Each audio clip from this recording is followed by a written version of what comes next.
অদ্ভুত অদ্ভুত এই দেশের কাণ্ড কারখানা। এখানে মানে এত সুন্দর ধর্ম, ধর্ম তো সকল ধর্মই তো ভালো কথা বলে, সত্যের কথা বলে, ন্যায়ের কথা বলে। আর ইসলাম ধর্ম, এই দেশে ইসলাম ধর্ম অনুরাগী বেশি। ইসলাম চর্চা, সঠিক চর্চা, নমনীয় চর্চা, সত্যিকার ইসলাম চর্চা, সেইটার প্র্যাকটিস এখানে বেশি। এখানে কিছু লোক কিভাবে এই ধর্মরে ব্যবহার করে তারা অন্য সকল ধর্মের উপরে ডমিনেট করে, প্রভাব বিস্তার করে, এবং এই ধর্মের অনুসারীদের কি ভুলভাল বুঝায় ভোটের রাজনীতি করে। মানে এটা বলতে, এই দোষটার কথা বলতে গেলেও নাকি পাপ।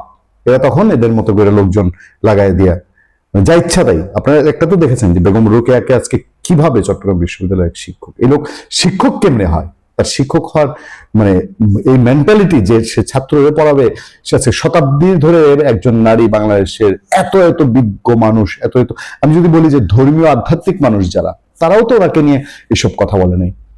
আজকে আপনি ইসলাম ধর্মের জামাতে ইসলামীর কথাই বলেন যে তারা ধর্মের খুব বড় সাধক রক্ষক, আপনি যদি চরমনাই পীরকে বলেন, আপনি যদি হেফাজতে ইসলামকে বলেন, তারা কেউই তো কোনোদিন বেগম রোকেয়াকে নিয়ে এইভাবে কথা বলে নাই। আজকে চট্টগ্রাম বিশ্ববিদ্যালয়ের লোকেই কথা বলে। আচ্ছা, সেগুলো বাদ দিলাম। বিএনপি জামাতে ইসলামিক শুরুটা করেছে কি?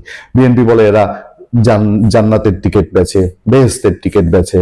জামাত বলে না, আমরা এসব বেচি না, আমাদের এইসব কোনো ব্যাপার স্যাপার নাই। আবার জামাতের প্রার্থী ঠিকই গিয়া বলে, মানে ধর্মের ব্যবহার করার জন্য কি পরিমাণ কথা কয়, রোজা এবং পূজা মধ্যে আর এপিট ওপিট। এটা কিন্তু হিন্দু মুসলিম সবাই বুঝতেছে, কাহিনীটা কি সবাই বুঝে যে এই লোকের মুখে যে এই যে রাম নাম শোনা যাচ্ছে, এটা তো শুধু ভোটের প্রয়োজনে। এই সময়ে এই যে এরকম একটা ভয়ঙ্কর খবর আমাদের সামনে, যে আপনার লক্ষ্মীপুর জেলা জামাতের আমির, আবার তিনি জামাতের আমির, লক্ষ্মীপুর 2 আসনের দলের মনোনীত প্রার্থী রুহুল আমিন ভূঁইয়া বলেছেন, হাসরের ময়দানে কোনো মার্কা থাকবে না, থাকবে শুধু দাঁড়িপাল্লা। মানুষের ন্যায় বিচারের প্রতীকী দাঁড়িপাল্লার ভোট দিলে দেশের ন্যায় প্রতিষ্ঠিত হবে। আর কিচ্ছু বলবো না, শুধু আমি ওনাকে জিজ্ঞেস করব যে এই যে রুহুল আমিন ভূঁইয়া, আপনি বলেন তো কোরআনে বা কোথাও, ইভেন কোনো হাদিসে অন্য কোথাও, যে আপনারা যে দাঁড়িপাল্লার ছবি আঁকেন বা ব্যালট পেপারে যে দাঁড়িপাল্লাটা থাকে, রোজ হাসরের দিনে, আমি মুসলমান ধর্মাবলম্বী মানুষ ভাইদের জন্য, দর্শকদের জন্য আমি শুধু প্রশ্ন করবো। আমি বলছি আমি ধর্মীয় গুরু না, আলেম ওলামা না, আমি এইসব বিষয়ে স্পর্শগত বিষয়ে যেতে চাই না, কিন্তু আমার কমন সেন্স থেকে আপনাদের কাছে প্রশ্ন, ব্যালট পেপারে যে দাঁড়িপাল্লার ছবি থাকে আর হাসরের ময়দানে যেটা দিয়ে এই পাপ পুণ্য পরিমাপ করা হবে, সেটা যে দাঁড়িপাল্লা বলা হচ্ছে, সেটা কি দাঁড়িপাল্লা বাংলায় বলবে না আরবিতে বলবে না কোনো ভাষায় দাঁড়িপাল্লাই বলবে? আর সেই দাঁড়িপাল্লাটাই ব্যালট পেপারের যে ছবিটা, এই ছবির মতো হবে কিনা? আমি একটু রুহুল আমিন ভূঁইয়া সাহেব যদি শোতে পেতাম না, তাহলে আমি তাকে একটু মন খুলে প্রশ্নটা জিজ্ঞেস করতাম। তিনি লক্ষ্মীপুরের রায়পুরে এসব বলছেন। রুহুল আমিন ভূঁইয়া বলেন, জামাত ক্ষমতা এলে লক্ষ্মীপুরে রেল লাইন স্থাপন হবে, খুব ভালো কথা। একবার সুযোগ দিলে দেশের চেহারা বদলে যাবে, ভালো কথা। অতীতে জামাত যেসব নেতা মন্ত্রী ছিলেন তাদের বিরুদ্ধে দুর্নীতির অভিযোগ ছিল না, কথাটা মানতে পারলাম না। হ্যাঁ, আলী হাসান মোজামি, মতিউর রহমান নিজামী, তাদের বিরুদ্ধে ব্যক্তি পর্যায়ের দুর্নীতির অভিযোগ ছিল না। আপনি বলেন তো বিশ্বের একদম মুসলিম রাজ অধিকারী যারা, রাজা, সম্রাট, বাহাদুর, সুলতান ছিলেন, তার শাসন আমলে যদি, তিনি খুব সৎ, তিনি খুব ধর্মপ্রাণ, তার শাসনটা যদি খারাপ হয়, তার সেই শাসন যদি রাজ্য জুড়ে অন্যায় অবিচার থাকে, দায়টা তার উপরে আসে না?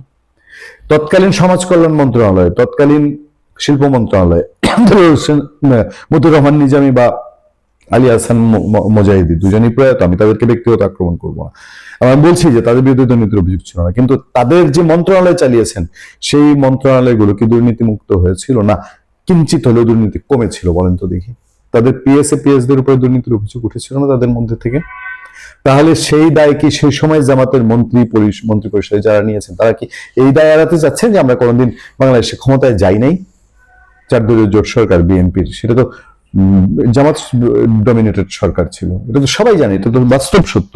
তিনি এখন বলছেন যে না, সেই সময় তাদের মন্ত্রীরা এই ছিল না, সেই ছিল না। সেটা বললে এখন নতুন জেনারেশন হয়তো সেগুলো ভুলে গেছে।